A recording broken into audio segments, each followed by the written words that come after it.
Welcome back to Hooked on Healing. As you can tell by this title, in this video, I will be telling you 10 things you never knew about depression. Most people think depression is just sadness, but the truth is it's much more than that, and so many signs go unnoticed. I'm not a professional, just somebody who's passionate about mental health, and today I want to share my knowledge and spread awareness. This video is not data-specific numbers, but just my opinion, experience, or personal view on it. I just want to leave my impact on at least one person, and if you are suffering with depression, please contact a loved one, a trusted adult, or 988 and know you're not alone. Without further ado, let's get into the video. Fact number 1. A lot of people don't feel sad, but often feel nothing. Like I said, most people think depression is just constant sadness and they can't be happy, or sometimes they might be happy, but most of the time it's like their emotions are muted and not dramatic. Like somebody could be depressed and of course they can have a mask on their face, but inside they're not feeling anything. They're not feeling happy, frustrated, or sad. They genuinely feel numb. And not a lot of people know that. They think that they're always sad or moping around or even angry. A lot of people might just feel nothing. They won't feel upset when somebody's rage baiting them. They might not get sad over something somebody normally would. They might not be crying because they've gotten so used to not feeling something and not having emotion or shutting it down or concealing it and hiding it all in themselves that they're just numb. And not a lot of people know that. Number 2, small tasks can feel like they take all your energy. Things like getting up in the mornings, showering, replying to text messages, eating, all those things feel heavy. A lot of people think when you're just laying around in bed that you're just being lazy and not getting up. Of course, not every person has it like that, but some people who are depressed, it's a bit harder for them to want to get up, and they might be sleeping in and around until 12 or 1 in the morning or in the evening until they get up because it's just hard. Their mind is just consuming their brain, or like their depression is consuming them to where they just don't care to get up, and that's one of the least of their worries. Or they're too depressed to go eat. They're too sad, numb, angry to care to go get up and shower or brush their teeth, because those are the least of their worries when something like their depression, anger, sadness, maybe suicidal thoughts or unwanted thoughts are consuming their brain, where cleanliness isn't on their mind. And it's not laziness. Sure, some people it might be, but depression takes over you like a monster, holding you down, sitting on top of you, not letting you get up until it's finally ready to move. They're not being lazy, it's just those small tasks take up so much of their energy, and it's so heavy and hard for them to go and do it, and it might take them days or hours to get up and do these things. It's not that they're ignoring you or neglecting themselves, it's just that their mind won't let them. It's the depression, not laziness. And a lot of people don't realize that. Fact number 3. Somebody can joke, smile, and look fine while quietly hurting. You can be depressed and put on a smile, but sometimes those smiles hurt people. They're hiding all this sadness and pain, and they don't want to smile, they don't want to frown. Sometimes they just want to cry, but they hide it all behind a smile. They can crack jokes at you, throw jokes at you. It's not that they're not having fun with you. It's just that they still have depression. They're depressed, but they're putting on a mask. They're masking it. That's where the term masking comes in, where they're masking their emotions. A lot of people think, oh, well, they were just smiling yesterday. They were laughing with me, cracking jokes with me. They're not depressed. They're happy. They're perfectly fine. Yeah, they either just got so used to masking that they don't care to show it, or that they're hiding it because they don't want you to know about it. And a lot of people don't realize that. That's what I'm going to keep saying. A lot of people don't know these things about depression. You can look fine and still be hurting on the inside. It's not that the person is causing it. It's not that they're not having fun with you. It's the depression consuming them. Fact number 4. Depression doesn't always look sad. Sometimes it shows as irritability. They might snap easily, get overwhelmed fast, or get annoyed for no reason. It's not that you could be annoying them, but it's just they're over everything. Every little thing will set them off. Go put a belt on. Now they're upset.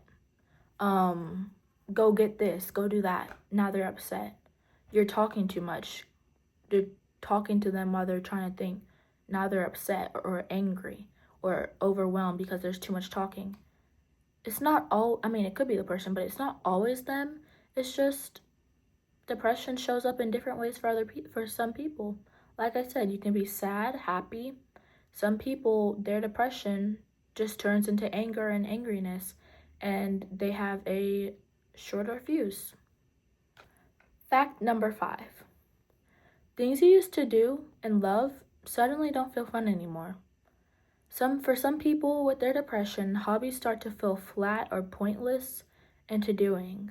Like some buddies of mine would love to create art, draw, paint, craft, clay. They don't do it because, well, they're depressed. Their energy is just too much energy for them. Why would I get up out of my bed to go draw? Why would I get out of my bed to go paint? Why would I go get up to go play games with my friends? It's not curing my depression. They just don't find it interested anymore. And they still know they love the thing. They still know they like to do it. It's just, they're just too depressed to do it. And depression shows up in different ways for other people. It's not that, sure, I'm not a medical professional, but you can be diagnosed with depression, and there's that spectrum. But a lot of people who have depression aren't diagnosed, and that shows up in different ways for people. So everything on this list that I'm saying might not apply to you or somebody you know, or maybe it does, but just know that this isn't textbook definition of how it is for everyone. These are just common things that might apply to certain people. Number 6, your brain starts to feel slower. You're thinking, you're focusing, you're deciding. It all is like moving through fog. It's like you're in a crowd at like a concert and you're in the back and you're trying to push your way all the way to the front. There's things pushing you, nudging you. It's hard to get through and shove your way through. That's what their mind is. It's like a busy road. It's foggy. It's hard to decide and make decisions clearly. They might be zoning out and thinking about something, and you ask them a question, they're like, yeah. And then they don't even know what they signed themselves up for because they have too many things on their plate. They're trying to juggle too much. So be patient with people who have depression. And even if you don't know if they have depression, you can try and look out for these signs, but that doesn't even mean, like, my brain could be slow or move slower, but that doesn't mean I have depression. So just check on your loved ones. They might have it, they might not have it. You never know. It looks different for all people, but those are one thing that happens with them. Fact number 7. Sleep becomes unpredictable. Sometimes they might be sleeping too much or sleeping too little. For example, they can be sitting up at night crying themselves to sleep and fall asleep fast, or they might be sitting up thinking and having their mind running 10,000 miles a minute, or however the saying goes. They just have so much to think about. It's just like they can't go to sleep. They're just thinking and thinking and thinking and thinking. And it keeps them up at night. It's not like, like insomnia or anything. It's just depression. Or sometimes they sleep in too much where they don't care to get out of bed. All they want to do is sleep. Sleep might just take the pain away for them. Sleeping might be the only thing that helps them not have to deal with their mind, not have to deal with the constant, never-ending overthinking and thoughts. It's just a seesaw for different people. Number 8, which is a very common one, you would often feel guilty for struggling even if it's not your fault. You might think that you should be fine, or you might be worrying that you're a burden, and that's depression speaking for you. People do care about you, and it's okay to not be fine, especially with men. Men think that they shouldn't cry or feel down, or women too, but everybody is okay to feel down or cry, and you shouldn't feel like a burden. And I know that you're not trying to, but you're not a burden, and please do not think that. Please let your family or friends or even your classmates, if you see them down, say, hey, what's up? Talk to them, see how they're feeling, because maybe they might be thinking that they're a burden, not just to telling their family or friends, but to anybody. They might think that nobody cares about them and that they should be perfectly fine, and maybe that's why they're putting on a smile. Just check in on people. They might be feeling bad for struggling, and that might be why they're not telling you. And it's not that you're doing wrong for not letting them know that they can tell you that it's okay, like, to talk to them or struggle. It's not your fault that they're not talking to you. It's the depression clouding up their mind and not letting them speak to you. And that's a fact that not everybody knows. Fact number 9. Having a good day doesn't mean everything is fixed. Depression comes in waves, so up and downs are normal. One day it might be like this, the next day it might be like this. For a few hours it might be like this, the next few hours it might be like this, so on. Every 1 minute you're happy, 1 minute you're sad. 5 days you're happy, the next day you're sad. It comes in waves, so it's not like you're gonna have a long period of depression. And I'm gonna say this again later. But ups and downs are normal. It doesn't mean that your depression's fixed when, like, oh wow, I had a great day today. I didn't feel like that for a hot minute. I felt so happy. It doesn't mean their depression's gone. It just means God chose to bless them today or for this few minutes and take the weight off of their shoulders. But it doesn't mean it's fixed. And I'd love for it to be fixed for all of you out there who are watching, but it just doesn't work like that. So don't think that if somebody who had depression is happy the next second, they were faking or fine now. They're probably not. This next fact is kind of like fact number 8. This is number 10. Many people hide how bad they feel so that nobody worries. They might be laughing or helping other people or just making themselves busy, but still feel empty on the inside. So, for example, you might, like, I could have depression, but I might still go help my buddies who's feeling sad. Like, I could be sad deep down, not showing it, concealing it, but my buddy over there might be crying and feeling bad, and I could be helping them even though secretly I have depression.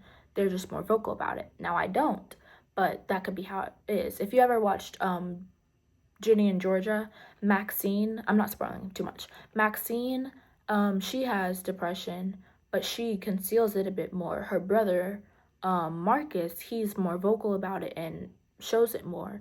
So she still helps him even though she has depression. Doesn't mean she's fixed. She just hides it. Like I said, you could be laughing. Some people make themselves busy so that they don't have to think about it. Like, okay, I'm gonna schedule these many hours. I'm gonna work from this time to this time every single day this week, so I don't have time to think about it because I'm gonna be too busy working at, like, my job. Depression's still there. It is, but they just don't want anybody to worry about them. So if they can hide it in some way or divert their attention over there, that's what they're gonna do. And it's sad, but that's just how their mind is. They're not choosing for it to be like this. It's just sadly is how it works. This last fact is a bonus fact. Okay. This bonus fact is kind of like one of the other ones, but it's a bit different. People can have long periods of happiness and still be depressed. Now, this one's different because They might be seeming fine for weeks, but their triggers or deeper feelings can resurface unexpectedly. So you might be fine for the next 2 weeks or 2 months. One day you have a trigger and now you're depressed again. Or you might be fine for a little while or a long while, like you might be fine for 3 months, you might be fine for an entire month. And then your feelings resurface. It's not that your depression went away for 2 months. Unless it did, then that's great for you. I hope it goes away for anybody who's dealing with it. Oof, that looks rough.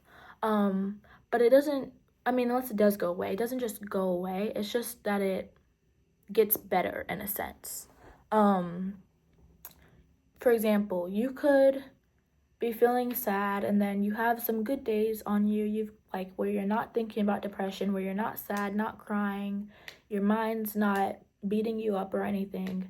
And then it doesn't even have to be a trigger. Sure, you could be triggered like by somebody yelling at you, bringing up something bad happening, but sometimes it's not even a trigger. Sometimes you could just be having good days, having a good time, and then your sadness just comes back. It's not that it went away in a sense, unless it does, but it's just, it comes back sometimes out of nowhere. And that's what sucks. You could be having a good jolly old time and then you're sitting there eating your food, and while you're just thinking, you start to get sad. That's your depression resurfacing unexpected. It chose to go on a long walk, a long vacation, went downstairs, and then it said, you know what? I'm tired of being on vacation. I'm tired of being downstairs. I'm getting out of timeout. I'm coming back upstairs. I'm coming back from vacation. And it does. Doesn't always have to be a trigger. It can be a trigger. It might have went away. It's different for everybody. And I want you to know that. But if anything in this video stuck out to you, please reach out to somebody. I have an Instagram and a TikTok. I don't know if my TikTok DMs are open, but my Instagram DMs are always open. Or if you know me, you can text me. Please reach out to somebody, whether it's me, a family member, a friend, a classmate, a coworker, a counselor, guidance counselor, therapist, anybody, even 988. 988 is a number you can call or text. They should answer. They will answer. Or 741-741. Please reach out to somebody, anybody. Anybody would be willing to listen to you, because I don't want it to get to a point for any of you where these depressive thoughts or sad thoughts turn into depression. Then that turns into suicidal ideation or suicidal thoughts. Now, depression doesn't always mean you're suicidal, and I hope you know that. That's a bonus fact, I guess. But please reach out to somebody so that it doesn't get to that point where you're hurting yourself or others. With that being said, I hope you learned something in this video, whether it pertains to you, somebody else, or if you choose to just look out for it in anybody. I hope you enjoyed. I hope you come back for another one. I love you, healers. Mwah. Bye.